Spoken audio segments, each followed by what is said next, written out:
আসসালামু আলাইকুম, কেমন আছেন সবাই?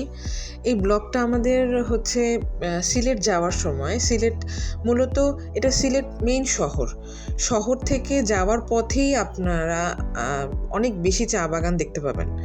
পুরো শহর জুড়েই চা বাগান, ওদের ছোট ছোট টিলার মতো চা বাগান।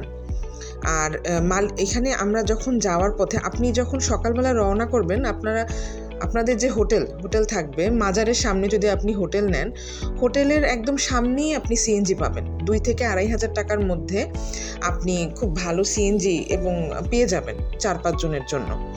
এবং আপনি যখন যাত্রা শুরু করার প্রথমেই মেইন শহরের মধ্যে কিছু দূর যাওয়ার পর থেকে আপনার চা বাগান পড়বে।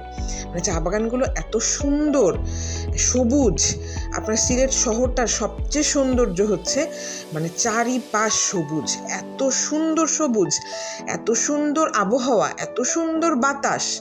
আপনার একটু পরেই বৃষ্টি হচ্ছে, একটু পরেই রোদ, মানে মানে মনটা একদম ভালো হয়ে যাবে আপনার, মনে হবে বারবার আসি। এই যে জায়গাটা হচ্ছে, এই জায়গাটার নাম হচ্ছে মালিনী ছড়া।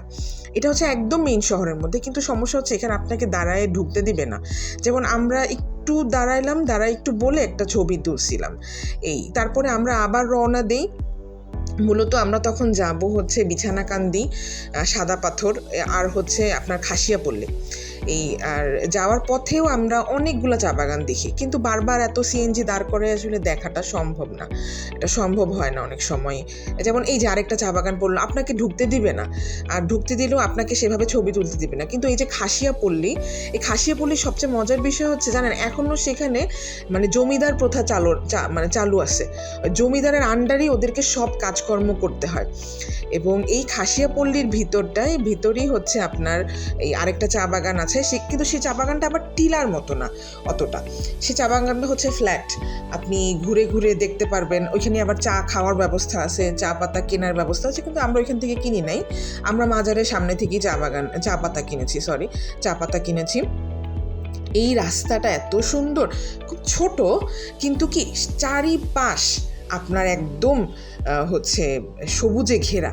আর ওইখানে আমরা অনেকগুলো ছবি তুলি, এবং ফরচুনেটলি আমার একটা ভালো প্রোফাইল পিকচার ওইখান থেকেই চলে আসে। এই লাস্ট শেষ। আসসালামু আলাইকুম, ভালো থাকবেন।